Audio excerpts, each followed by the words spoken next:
Mummy, તમે મારા પર્સમાંથી પૈસા કાઢી લીધા હતા? ના ના મેં નથી કાઢ્યા. મનીષા, તે કાઢ્યા હતા? ના, મારે જોતા હોય તો તમારી પાસેથી માંગી ન લઉં. મમ્મી, હું એક અઠવાડિયાથી જોઉં છું, જ્યારે હું પર્સ લઉં ને એટલે પૈસા આમાં હોય જ નહીં, ગાયબ જ હોય. પૈસા તું ગણીને રાખે? અરે મમ્મી, ગણીને કોણ રાખે?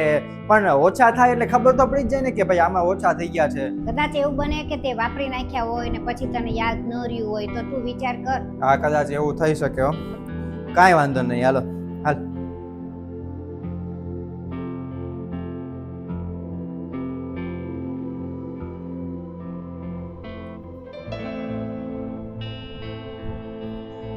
લે ભાવિન ચા. Thank you. આ શું કરે છે સવાર સવારમાં? અરે કાંઈ નહીં મમ્મી, ઓફિસનું થોડુંક કામ છે ને બાકી, તો એ કરું છું. મારે મંદિરે જાવું છે. હા તો જાવ ને. કેવી રીતે જાવું? હા તો એક કામ કરો ને, હમણાં હું થોડી વાર રહીને ઓફિસ માટે નીકળું ને એટલે રસ્તામાં તમને હું મંદિરે ઉતારતો જઈશ, પછી હું ઓફિસ ગયો જઈશ. ના ના, સવાર સવારમાં મારે નથી જવું કારણ કે ત્યાં બહુ ભીડ હોય, હું પછી જઈશ. હા તો કાંઈ વાંધો નહીં મમ્મી, તમારે જેમ કરવું હોય. ભાવિન, મારે થોડાક પૈસા જોતા હતા. હા મમ્મી બોલો ને, કેટલા પૈસા જોવે છે? 1000 રૂપિયા આપને. અરે મમ્મી, મંદિરે જવામાં 1000 રૂપિયા થોડી જોવે. હા, પ્રસાદીના દઈશ, પછી રિક્ષાના થાય ને આવતા જતાના, અને ત્યાં થોડાક 2-3 ભિખારી હોય તો એને દઈશ થોડાક. હા તો કાંઈ વાંધો નહીં. હવે એક કામ કરો, કબાટમાં મેં છે ને મારું પર્સ રાખ્યું છે, એમાંથી લઈ લો. હા, વાંધો નહીં.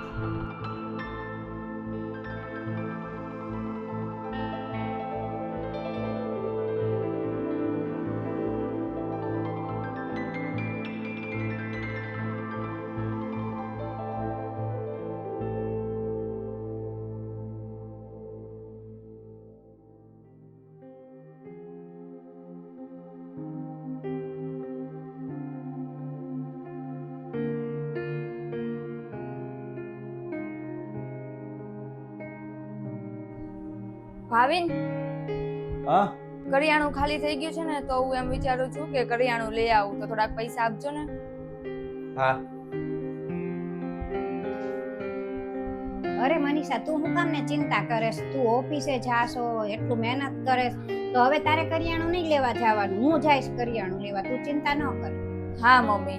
મને આપી દે પૈસા, હું લઈ આવીશ કરિયાણું. હા સાચું કહો છો મમ્મી. કેટલા આપો પૈસા? 12000 આપી દે ને. 12000? અરે મમ્મી, હું કરિયાણું લાવતી હતી તો 5000 જ થતા હતા. અરે ઈ સમય વયો ગયો, અત્યારે તું જાતો ખરી બજારમાં, બધાયના ભાવ આસમાને ગયા છે. અરે કાંઈ વાંધો નહીં મમ્મી, હવે એક કામ કરો, અત્યારે 12000 તો નથી મારી પાસે, પણ 7000 જેવા છે. અત્યારે આવડું આ કામ ચલાવો, પછી બાકીના હું તમને એડજસ્ટ કરી કંઈક કરી દઈશ. કાંઈ વાંધો નહીં, આટલાથી કામ હાલશે. મનીષા, આજકાલ મોંઘવારી બહુ વધી નથી ગઈ? ખબર નહીં. અને નાસ્તો તૈયાર થઈ ગયો છે, ચલો નાસ્તો કરી લઈએ. આવું લે, 5 મિનિટમાં એક મારું ઓફિસનું કામ ચાલુ હતું ને, પૂરું કરીને આવું. હા, વાંધો નહીં.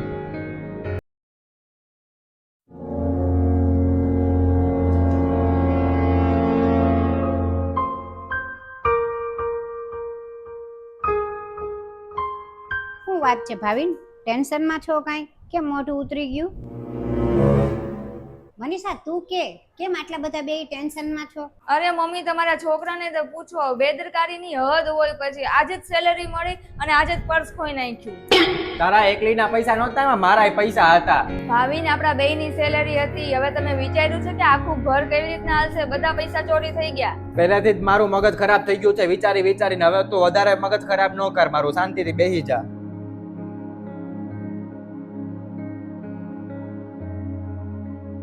કેટલા પૈસા હતા ભાવિન પર્સમાં?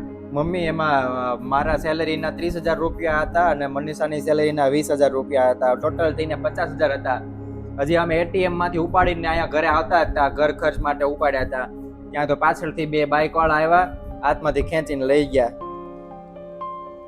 હવે મને એ નથી ખબર પડતી કે આ ઘરનો હપ્તો, આપણી ગાડીનો હપ્તો, આ આખા મહિનાનો બધું લાવવાનું કરિયાણું, એ બધો ખર્ચો અને બીજા નાના મોટા ખર્ચા આવે, ખબર નથી પડતી કે ક્યાંથી કાઢશું આપણે.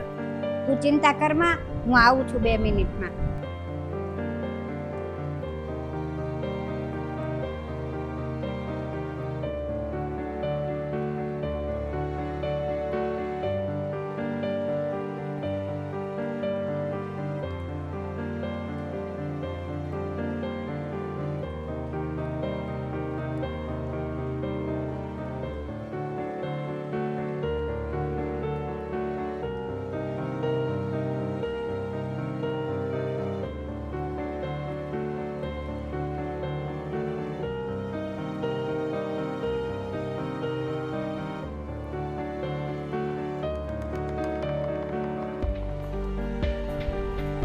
હાલે ભાભી, આ તારે કામ લાગશે.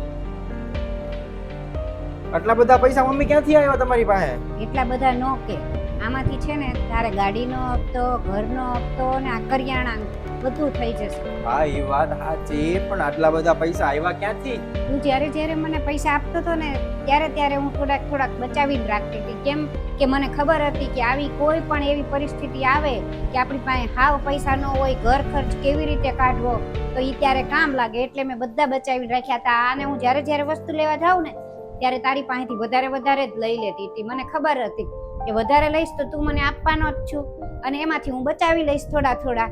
આમ તો કઈ બચત થાય નહીં, તો આવી રીતે જ મેં બચત કરી છે. ને આ પૈસા એટલે જ તારી હાટું રાખ્યા કે તારે ગમે ત્યારે કામ લાગે, તો તારા જ પૈસા છે, તું રાખ. મમ્મી સારું કર્યું બચાવ્યા હો, બાકી હું તો કદાચ મારા પગારમાંથી આટલા બધા બચાવી જ ન વખત. આ તમે બચાવ્યા એટલે આજે આપણે કામ આવ્યા, નતર આજે આપણે શું કરે તેમ કદાચ કોકની પાસે ઉધાર લેવા જવા પડે કે વ્યાજે લેવા જવા પડે, અને કોને ખબર ક્યાં આપણા વ્યાજના ચક્કરમાં આપણે પડી જાત. પણ આજે આ બચત થઈ એટલે મને ખબર પડી કે આ બચત કેટલી કામ આવે છે આપણી મુશ્કેલીઓના સમયમાં. હા, તો આ વિડીયો દ્વારા એટલું જ કહેવાનું કે ગમે ત્યારે આપણે થોડી નાની બચત કરવી જોઈએ. નાની બચત કરીએ ને તો ક્યારેક એવો સમય આવે ને ત્યારે આપણને ઈ કામ લાગે, ને ત્યારે આપણને એમ થાય કે ઓહો આ પૈસા આટલા બધા ભેગા થઈ ગયા, ત્યારે ખબર પડે. બાકી તો કોઈ પણ સંજોગોમાં આપણે જો પૈસા ન બચાવીએ ને તો આપણને બીજા પાસેથી માગવા પડે, ઉછીના દેવા પડે, અને કોક આપે ન આપે, ને કોક એમ કે તમારી પાસે એટલા છે તોય તમે કોઈ દિવસ બચત ન કરી. એટલા માટે દરેક થોડી બચત તો કરવી જ જોઈએ. અને આ વિડીયો ઉપરથી બસ અમારે એટલું જ કહેવાનું હતું કે આ તો એક ઉદાહરણ અમે આપ્યું છે કે આવી એક નાની એવી મુશ્કેલીઓ આવી શકે, પણ ઘણીવાર એવું પણ બનતું હોય છે કે કોઈ દવાખાનાના કામ આવી જતા હોય છે, કે કોઈ મોટા હોસ્પિટલના કે કોઈ પણ રીતના બીજા ખર્ચા આવી જતા હોય છે અચાનક, કે જે તમારી રોજિંદી જીવન જે હોય છે એની અંદર એ વચ્ચે તમારે વધારે ખર્ચ આવી જાય, તો એ ખર્ચને પહોંચી વળવા માટે બચત ખૂબ જરૂરી છે. જેમ આ વિડીયોની અંદર અમે એટલે કે મારા મમ્મીએ બચત કરી છે અને જે આજે અમને કામ આવ્યા છે, એ જ રીતના તમારી કોઈ પણ મુશ્કેલીઓની અંદર એ બચત તમને કામ આવશે, અને ત્યારે તમારે કોઈની સામે હાથ ફેલાવવાની જરૂર નહીં પડે. બાકી તમને વિડીયો ગમ્યો હોય તો લાઈક કરજો, કમેન્ટ કરજો, શેર કરજો.